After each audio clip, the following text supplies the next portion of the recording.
네, 국회는 오늘 추경안 협상의 합의를 이루고 오늘 저녁 8시에 본회의를 열어서 처리할 예정입니다. 한덕수 대통령 권한대행은 오후에 사퇴하고 내일 대선 출마를 선언할 계획인 것으로 전해지고 있죠. 대국민 메시지에 어떤 내용이 담길지 주목됩니다. 또 잠시 후 3시에는 이번 대선 또 변수가 될 수도 있는 이재명 후보의 선거법 사건에 대한 대법원 선고가 내려집니다. 직격 토론 최진봉 성공회대 교수, 장성호 전 건국대 행정대학원장과 정치현안 살펴보겠습니다. 안녕하십니까? 네, 안녕하세요. 자, 오전에 국회 상황부터 좀 살펴보죠. 어제 늦게까지 하고 오늘 오전까지도 협상을 했는데 추경안에 합의를 이뤘습니다. 모처럼 반가운 소식이 아닐 수가 없어요. 지난주에 이번 주 목요일까지 잠정 처리하기로 합의를 했었는데 약속을 지켰습니다. 그래서 정부안이 12조 2천억 원이었는데 1조 6천억 늘려서 13조 8천억 원 규모로 합의를 했고요. 지역화폐 4천억, 산불 피해 지원, 농수산물 할인 2천억, 또 전액 삭감됐던 민생 수사하고 감사원 활동비 복원하는 그런 내용들이 좀 더 담겼습니다. 그래서 오늘 밤 8시에 이제 처리할 계획이라고 하는데 뭐 다행이죠? 다행이죠. 네. 뭐 저는 추경 합의된 건 다행이고 물론 아쉬움이 좀 있습니다. 지역사랑 상품권을 좀 줄여서 했다는 점 아쉬운 점이 4천억 정도 했는데 사실은 더 필요한 게 사실입니다. 왜냐하면 내수 경기가 활성화돼야 되거든요. 그러니까 지금은 소위 외환이라고 제가 표현하는 건 뭐냐면 외국의 경제 상황이 안 좋고 세계 경제 상황이 안 좋아서 그렇습니다. 예. 우리가 어려움을 겪고 있기 때문에 내수를 통해서라도 어쨌든 경제에 활력을 불어 넣어야 되거든요. 지역사랑 상품권은 그런 차원에서 필요한 부분인데 이 부분이 물론 뭐 액수가 좀 줄어들어서 아쉬움이 있긴 하지만 그럼에도 불구하고 지역사랑 상품권을 4천억 정도 예산에 반영한 건 잘한 일이고 국회가 서로 양보하면서 필요성을 인식하고 함께 합의를 이끌어냈기 때문에 저는 환영한다고 말씀을 드리겠습니다. 뭐 언발의 오줌 누기라는 얘기도 있지만 그럼에도 불구하고 이것도 안 하면 더 큰 문제거든요. 글쎄요. 이거라도 시작을 해서 여야가 합의를 해가지고 추경을 만들어내고 특히 산불 피해 지역에 있는 분들 지원하기 위해서 여러 가지 정부뿐만 아니라 국회가 나서서 합의해 준 거 정말 잘했다고 생각합니다. 이걸 계기로 해서 어쨌든 상생의 모습 좀 보여줬으면 좋겠고요. 또 한 가지는 경제 활성화를 위해서 필요한 부분들이 좀 됐으면 좋겠습니다. 이게 마중물이 돼서 경제가 다시 돌게 만들고 그것이 결국 우리 경제를 살릴 수 있는 밑거름이 됐으면 하는 그런 바람입니다. 장 교수님, 모처럼 양당이 합의를 이룬 반가운 소식입니다. 뭐 반가운 소식이긴 하지만 이것에 대해서 뭐 좋아할 국민이 있겠습니까? 지난 연말에 예산 관련해서 민주당이 4조 정도 예산을 삭감하지 않았습니까? 그래서 특활비라든가 이런 것을 전액 삭감을 했기 때문에 지금 국정이 상당히 지금 돌아가는데 상당히 힘겨운 그런 난을 보내고 있는데 거기에다가 최근에는 뭐 산불 피해라든가 여러 가지가 있지 않았습니까? 그래서 추경이라는 것은 결국은 타이밍인데 과연 여당과 야당 정치권이 이 타이밍을 제대로 하는 추경이냐 거기에 대한 비판은 안 할 수가 없고 선거가 무섭기는 무서운 거 봅니다. 이제 뭐 대선이 30일 정도 앞으로 다가와 있기 때문에 여당과 야당은 국민의 그 투표권, 유권자의 심판 이런 것이 상당히 두렵기 때문에 부랴부랴 이렇게 해서 13조 8조 13.8조 8조 13.8조 그 추경을 만시지탄이 있지만 그럼에도 불구하고 지금 최근에 산불사라든가 여러 가지 민생 관련해서 이 추경이 투입됨으로써 그래도 최소한도의 어떤 물꼬를 서민의 안정을 위한 물꼬를 트였다는 것은 다행인데 앞으로는 이렇게 선거를 앞두고 선심성 추경 이런 걸 하지 말고 상시적으로 정말 필요할 때 추경을 했으면 좋겠다. 그런 것이 제 심정입니다. 최근에 뭐 경기가 워낙 안 좋은데 우리 민생에 조금만 좀 도움이 되기를 바라겠습니다. 양당이 추경을 이뤘다는 소식 먼저 전해드렸고요. 자, 오늘 한덕수 대행 출마가 뭐 임박했다는 분석이 나오고 있습니다. 뭐 확정은 아닌데 오후에 사퇴하고 내일 출마 선언을 할 것이다. 이런 이제 보도가 지배적인데요. 일단은 민주당에서는 탄핵당한 윤석열 정부의 2인자가 출마하는 데 대해서 이제 상당히 비판의 목소리를 내고 있고 또 심판이 선수를 뛰는 게 온당하냐 이제 이런 지적도 하고 있는 그런 상황입니다. 그래서 과연 이제 사퇴의 변, 출마의 변에 어떤 내용이 담길지 그다음에 이제 어떤 비전을 내놓을지 이런 부분들이 좀 관심사거든요. 어떻게 예상하십니까? 제가 볼 땐 특별한 비전은 없을 거라고 생각해요. 그러니까 저는 지금 이제 한덕수 말씀하신 것처럼 한덕수 권한대행이 뭐 거의 임박해서 지금 마치는 거잖아요. 본인의 이제 사퇴 시한, 소위 공직자가 선거에 출마하려면 사퇴할 시한 막바지 하는 겁니다. 이건 대단히 국가를 혼란에 빠뜨리는 행동입니다. 뭐 말씀하신 것처럼 기본적으로 심판의 역할을 하던 사람이 선수로 뛰어드는 거, 이거는 뭐 비판받아 마땅하다고 생각을 하고요. 예. 여러 가지 내용 중에 어제도 잠깐 나왔습니다만 미국의 베센트 재무장관의 말이 무엇입니까? 아니, 관세 협상에 대해서 우리 정부 대표단은 그게 아니라고 부인하고 있지만 네. 베센트 미국 재무장관은 뭐라 그랬냐면 선거에 이용하기 위해서 이걸 했다. 이런 얘기를 하잖아요. 이게 과연 할 수 있는 행동인 겁니까? 네. 나라를 위기에 빠뜨리고 본인의 선거에 도움이 되는 그런 행동을 했다라고 하는 비판이 나올 수밖에 없는 그런 발언이 미국으로부터 나왔습니다. 네. 이런 행동들이 저는 문제라고 생각하는 거예요. 만약에요, 정말로 정치를 하고 싶고 대통령 후보로 나서고 싶으면 진즉 나왔어야죠. 이렇게까지 막바지까지 와가지고 네. 이렇게 되면 본인이 나서게 되면 또 경제나 이런 부분들에 또 어려움도 있지 않겠습니까? 이런 부분을 전혀 고려하지 않고 나오면서 무슨 변을 낼지 제가 궁금합니다. 네. 그리고 변을 낼 게 뭐가 있습니까? 솔직히 본인은 지금 내란 사건 관련해서 조사를 받고 있는 대상입니다. 네. 그런 분이 나와가지고 뭔 대선에 나와서 뭘 이루겠다고 하는지 제가 잘 이해를 잘 못하겠고요. 예. 그래서 국정에 관심이 없고 지금 이렇게 하고 있다면 본인을 또 밑에서 일했던 사람들이 나가가지고 또 따로 사퇴를 하고 있고 또 네. 일부에서 이건 의혹입니다만 확인된 건 아닙니다만 네. 일부에 뭐 캠프를 꾸렸다는 얘기까지 나오고 있고 그러면 그분들이 공직에 있으면서 총리실에 근무하면서 실제적으로는 대선을 준비하지 않았나 하는 의혹이 생기는 거 아니겠습니까? 네. 이런 비판이 일고 있음에도 불구하고 대선에 나오겠다고 저는 꿈을 꾸고 있는 것 자체가 저는 큰 문제라고 생각을 하고요. 예. 제가 볼 때는 뭐 한덕수 권한대행이 나온다 한들 크게 지금의 대선 판에 크게 영향을 미치지는 않을 거라고 생각합니다. 예. 다만 이것이 국가와 국민을 위한 일인지 본인의 야욕, 정치적 욕망을 위한 것인지를 잘 구분하셔서 생각을 하고 좀 판단했으면 좋겠어요. 제가 이렇게 네. 얘기한다고 하더라도 나올 것 같습니다만 네. 나와서 창피만 당하는 일이 발생할 수 있다는 점들을 꼭 기억했으면 좋겠습니다. 장 교수님 어떻게 예상하십니까? 출마의 변. 이재명 대표가 한 말을 제가 되돌려서 얘기를 해보면 네.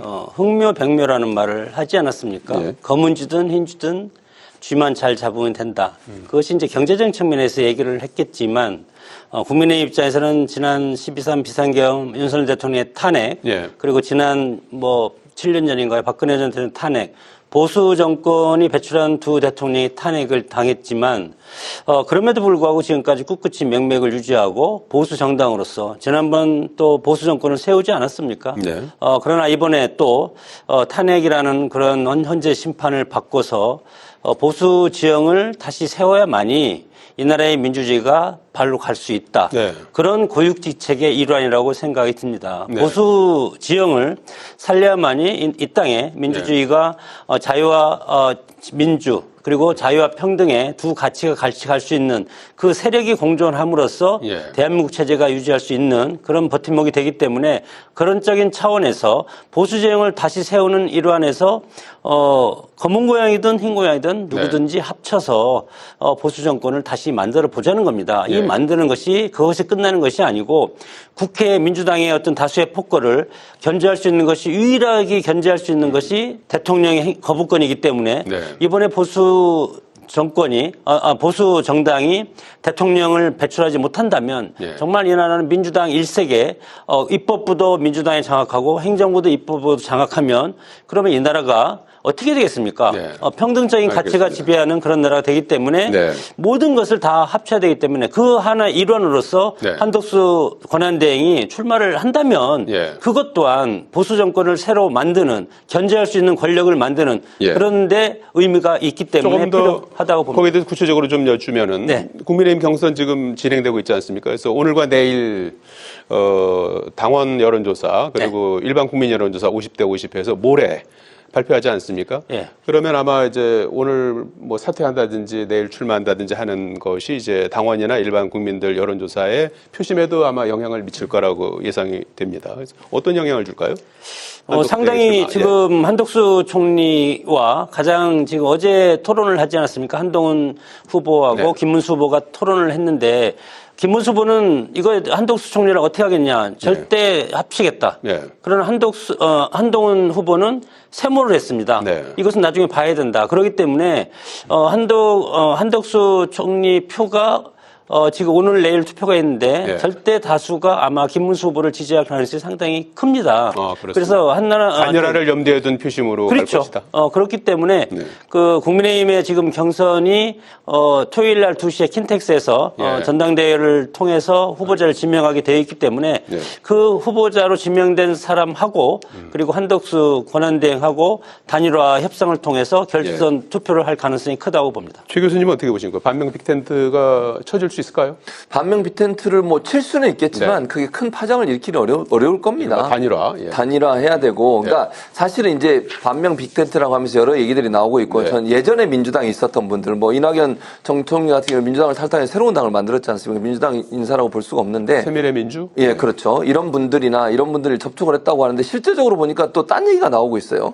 정대철 지금 헌정 회장도 마찬가지. 그렇게 나는 뭐 그런 얘기 한 적 없다라고 얘기가 나오고 있고, 이래서 실제적으로는 빅텐트를 치더라도 보수 진영에서 빅텐트가 이루어질 것 같아요. 예를 들면 뭐 지금 국민의힘 후보, 그다음에 한덕수 권한대행, 뭐 이준석 후보 정도까지 이 정도 선에서 머무르지 이게 더 확장성을 갖기 어려울 것 같습니다. 예. 확장성을 가지려면요, 이재명 후보와 겨루어서 거의 비등한 정도의 지지율이 나온 사람이 있을 때 가능해지는 거예요. 지금처럼 이렇게 지지율이 다른 후보들하고 월등하게 차이가 나는 상태라고 하면 그 텐트를 친다 한들 성과가 없다고 판단하고 그러면 많은 사람이 모이기는 좀 어려울 거라고 생각합니다. 알겠습니다.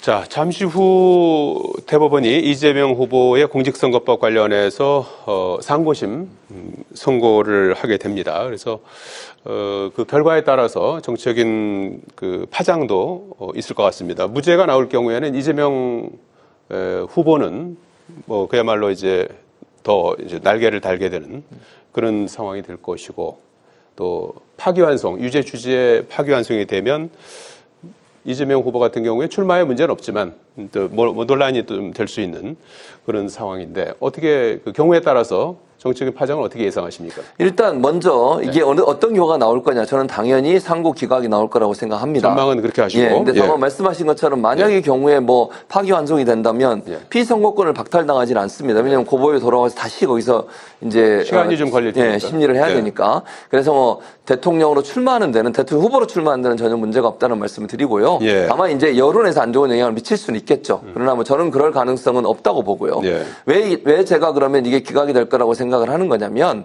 이게 전원 합의체로 넘어가서 두 번 심리를 했습니다. 두 번 심리했는데 22, 24. 그렇습니다. 빠르게 했습니다. 예. 그리고 이게 2심에서 결과는 무죄였습니다. 그 무죄에 대해서 만약에 상고심에서 유죄 취지로 바꾸고 파기환송을 하려면 이렇게 빨리 끝날 수가 없습니다. 그러니까 전원합의체로 넘어간 지 8일 만에 결론이 나오는 거거든요. 그렇게 되면 8일 만에 결론을 내는데 2심에서 탄탄하게 예전의 대법원 판례까지 인용해 가면서 그렇게 논리를 구성하고 법리적 판단을 해서 쭉 올렸습니다. 그러면 이 법리적 판단을 뒤집으려면요, 이보다 훨씬 시간이 많이 걸릴 수밖에 없어요. 예. 근데 단 두 번 심리를 하고 두 번째 회에서 표기를 했다는 거 아니겠습니까? 그렇다고 하면 저는 이거는 무죄 취지, 그러니까 즉 기각이 될 가능성이 높다고 보여지고요. 네. 또 TV 생중계도 오늘 하지 않습니까? 네. 이례적입니다. 왜냐하면 일반적으로 유튜브로 했었어요. 대법원에서 대법원이 운영하는 유튜브로 방송을 했었는데, 오늘 TV 생중계도 한다는 것은 유죄 취지보다는 무죄로 기각이 될 가능성이 높다는 것을 보여주는 하나의 상징적인 행동이라고 생각을 하기 때문에 저는 오늘 상고심에서는 무죄 취지, 즉 상고 기각이 나오지 않을 거라고 전망합니다. 네. 장 교수님 어떻게 예상하십니까? 전망하고 이제 경우에 따라서 정치적인 영향 어떻게 예상하십니까? 우리 뭐 최진봉 교수님이 워낙 또 예측력이 또 뛰어나서 그렇게 될 수도 있겠지만, 저는 이 시점에 대해서 좀 얘기를 하고 싶은 게, 후보 등록이 5월 10일부터 11일입니다. 10일, 11일. 예, 그래서 애초에 목요일 날 선거를 하기 때문에 대법원 선거는 통상, 그럼 다음 주 목요일 날 해야 되는데 일주일 당기지 않았습니까? 왜 일주일을 당겼을까? 이것이 대법원에, 그리고 또 당긴 거에다가 또 그 다음에 방송을, 실시간 방송을 허용하지 않았습니까? 이 두 가지가 저는 무죄보다도 지금 두 가지가 있지 않습니까? 파기환송과 파기자판 두 가지가 있기 때문에. 문제가 이제 세 가지. 네, 결국은 세 가지인데, 파기환송과 파기자판 중에 하나를 선택하지 않을까. 저는 그렇게 이제 조심스럽게 판단이 들고, 물론 대법원은 사실 판단이 아니고 법리 적용의 타당성을 기준으로 해서 심판을 하고, 이 하급심의 허위성, 고의성에 대한 판단을 객관적 증거에 비해서 과도하게 이것을 축소해서 2심에서 했을 경우, 이것에 대해서는 허위성, 고의성, 공표성 예. 이 세 가지 측면에서만 따져보면 되기 때문에 예. 충분히 파기환송을 할 가능성도 상당히 있고 다만 파기환송을 할 경우에는 6개월 정도 다시 올라오는데 시간이 걸리지 않습니까? 네. 그럼 이 30일 동안 대선 기간 동안에 극심한 혼란이 있을 가능성이 크다. 그렇기 때문에 물론 사례는 없지만 그리고 거의 가능성도 없지만 파기 재판 형식으로 해가지고 확정 판결을 내려주는 그런 것이 가능하기 때문에 네. 다음 주 목요일이 아니고 일주일 당겨서 하는 것은 만약에 여기에서 파기 재판이라든가 파기 완송으로 돼서 민주당의 어떤 공천 구조가 흔들릴 경우 네. 민주당한테 어떤 준비할 기회를 주는 그런 측면도 있지 않을까. 그러나 저는 뭐 법조인도 아니고 대법관이 아니기 때문에 예, 예. 그거에 대해서는 일단 2시간 뒤에 우리가 지켜봐야 된다고 봅니다. 알겠습니다. 3시에 TV로 생중계가 됩니다.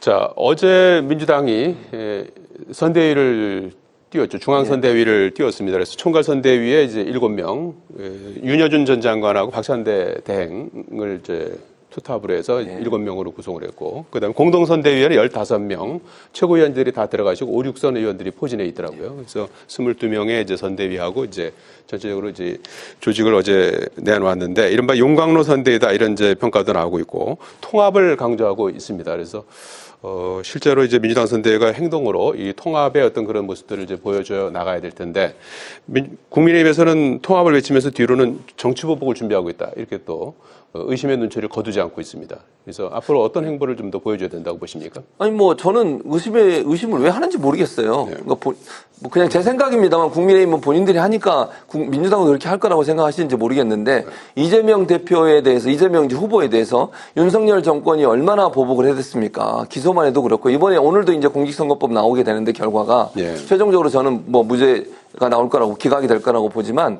그런 상황이라고 하면 책임져야 한다고 생각합니다. 이거는 정말 죄도 안 되는 것을 기소를 해가지고 사람을 저렇게 괴롭히는 이런 경우가 어디 있는 겁니까 대체. 패배한 후보에 대해서 이렇게 정치복을 한 건 윤석열 정권이고 국민의힘입니다. 그런데 이제 와서 민주당이 그럴 거다 이런 얘기 하는 건 저는 맞지 않다고 보고요. 네. 그러니까 이재명 후보가 지난번에도 얘기했습니다만 뭐 보수 중도 보수다. 민주당은 이런 표현도 썼고요.